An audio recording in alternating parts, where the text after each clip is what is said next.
Hi guys, I'm Black. Welcome back to my channel. My name is Louis Ihoifo. If this is your first time here on my channel, hello there and welcome to my channel. So here on my channel, I create hair contents, lifestyle contents and vlogs. So please don't forget to subscribe to my channel. Give this video a very big thumbs up. Like my other videos, watch them, share them with your friends because you know sharing is caring. And also don't forget to turn on the notification bell so you'll always be notified whenever I post a video. So in today's video, I am going to be sharing with you guys how to price your service if you're a hairstylist, a braider, or a makeup artist. So if this sounds like something you'll be interested in, this video is definitely for you and you need to keep watching.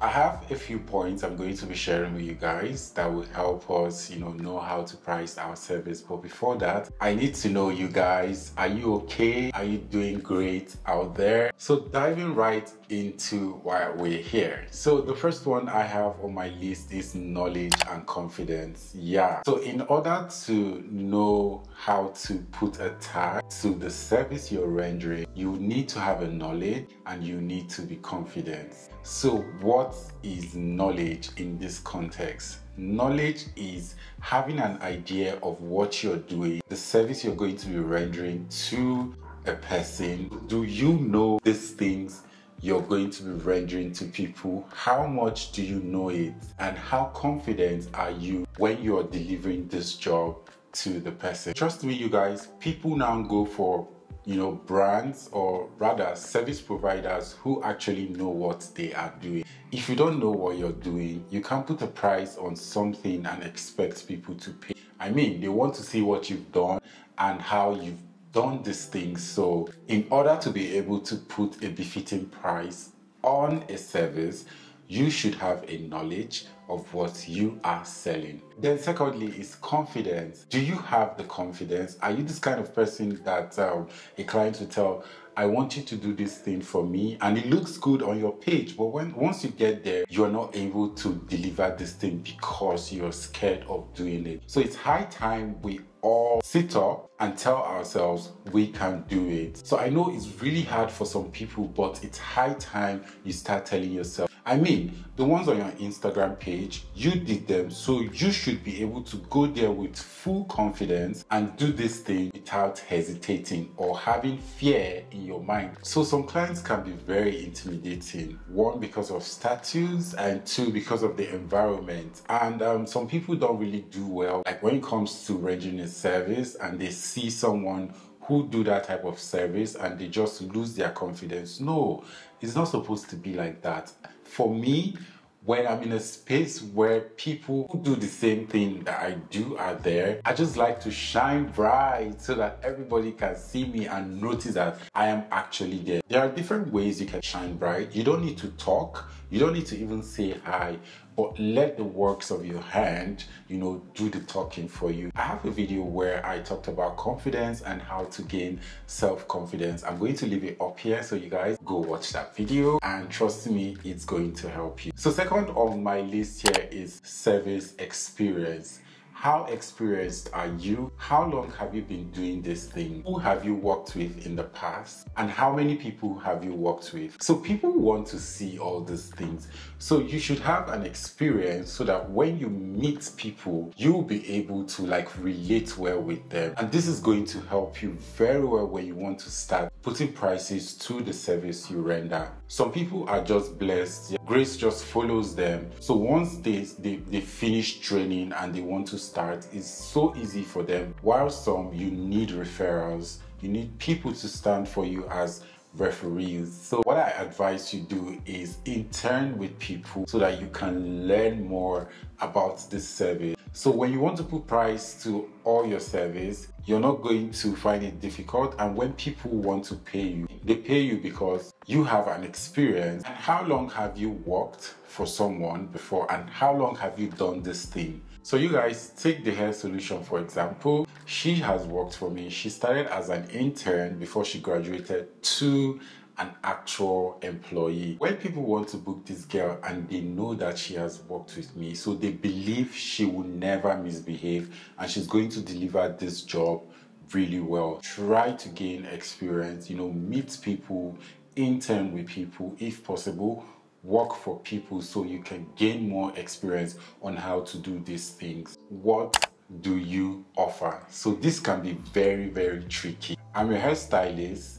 I specialize on bridal hairs, frontal installation, and teaching. So take for example, in my field, some people do natural hair, some do bridal hair, some do frontal installation, some do sister locks, some do dreadlocks, and so on. So for me, I try to narrow everything down. I picked the one I know I am good at. Okay, say you do hair and makeup together. If somebody wants to pay you, they want to reduce the price because you are doing the hair and doing the makeup. So they'll think it's cheaper to get a full package from someone. That doesn't make sense at all. If you really want to charge your worth, you need to stick to a particular one. Is either you're with makeup or you're with hair. You cannot be with the two. So most times when I see people do hair and makeup and they say they don't earn much, if you know your worth, you're supposed to even charge more, because hair and makeup, these two things are very, very serious. So if you're doing hair, stick to hair. Then if you're doing makeup, stick to makeup. So you can make more money from what you do. So when you're putting a price to all these things, it won't be as low as it used to be. How long does it take?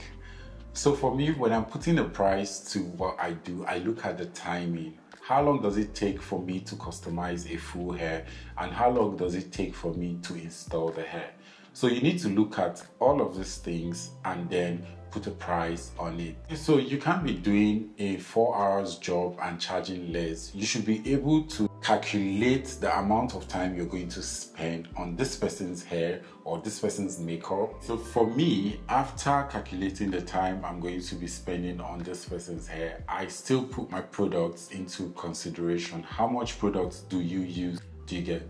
So I check these things first before I now do my math and then say, okay, this is how much I want to charge for this service. So you can't be spending so much time, say 3 hours on a client's hair, knowing that the job is very difficult, and you come and on the charge after using luxury products. So what I do is I look at the time, calculate the time, check my products, and then put a price on these things. So the next one on my list is, what would you pay if you are the client? So I like to put myself into someone's shoes before, making a conclusion when it comes to pricing. Am I able to pay this thing if it was me they were rendering this service to? In as much as I know how much time it takes and all the products I'm going to be putting into this work and my experience also, if I am willing to pay this amount for this thing, okay, yeah, that's fine. This is my price. I don't like to charge because of status. So the same price I'm going to give the governor's wife is the same price I'm going to give a regular person. I don't just increase my price. Don't use status to put a price on your service, because if you keep doing that, trust me, people talk, and when this person gets to hear that you charge this person lesser, I mean, there are times you can also give discounts, but if this person hear that you charge this person lesser than her for the same service, trust me, she's going to be upset, and before you know it, she's going to spread it to her friends and they are going to put you in their black book, and we don't want all that in our business. We want to be in everybody's good books. So the next one on my list is charging the same price as what every other person charges. I don't subscribe to this part. So it's okay to ask for people's prices, know what this person charges, look at your work, look at this person's work. Is this person doing better than you?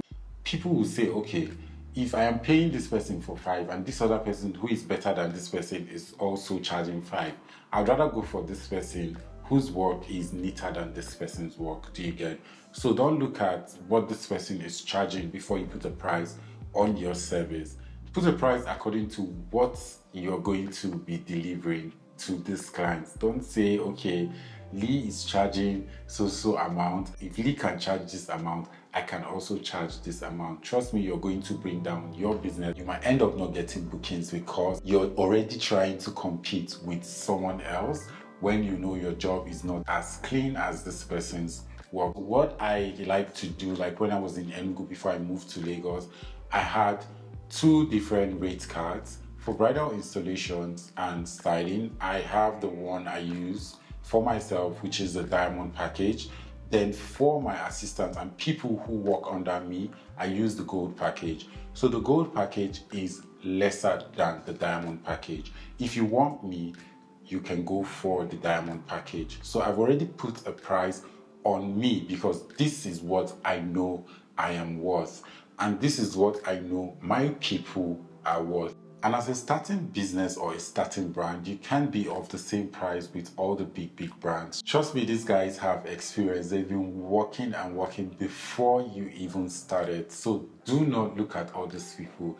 I mean, sometimes grace usually finds us, and before you know it, we start charging more than these people. But I believe when you start small, you're going to get to that point where you want to be. The last one on my list is flexibility. Be flexible with your rate. Trust me guys, I do that a lot.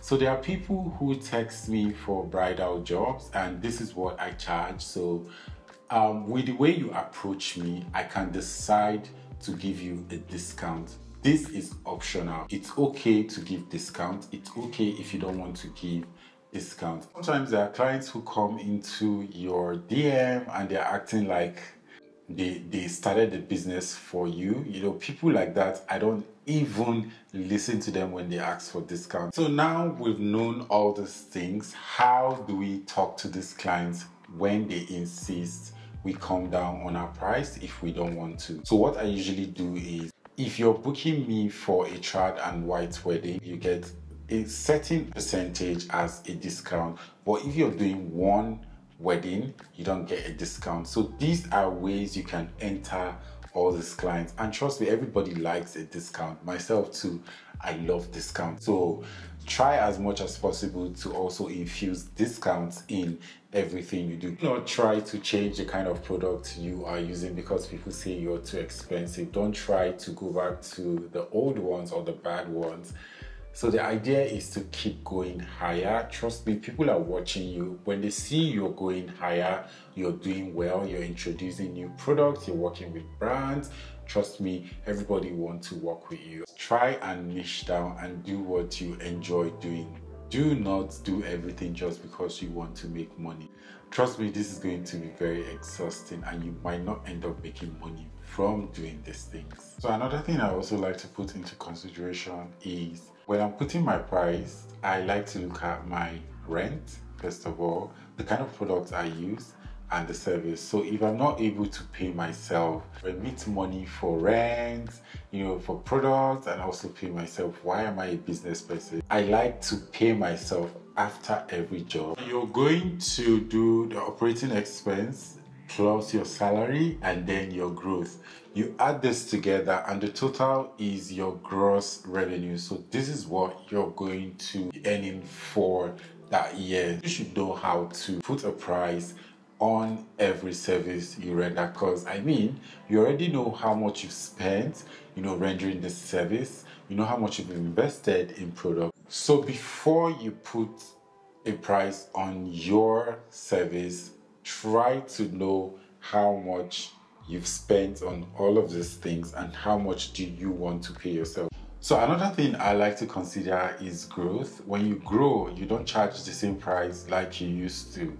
Take for instance, you're moving into a new space, just like me. I just moved into a new space. By the way, I have a video of my salon tour, which I'm going to leave here. The way I designed my salon, you cannot come into my salon and want to pay me 1,000 naira. No, it cannot work. So when you're looking at these things, you also consider growth. So as you grow, your prices change. That's how it's supposed to be. But try to make sure it's really flexible so people can actually book you. So this is going to make it very easy for you to put a price on your service. And that's it for today's video. I hope it was really insightful and you guys really enjoyed it. Don't forget to subscribe to my channel if you're yet to do that, and also don't forget to give this video a very big thumbs up. Like my other videos, watch them, share them with your friends, because you know, like I always say, sharing is caring. And also don't forget to turn on the notification bell so you always be notified whenever I post a video. So is there anything you'd want to see here on my channel? Don't forget to leave it in the comments below, and I promise you guys I'm going to come through. So I love you all to the moon and back, and I'll see you in my next video. Bye bye.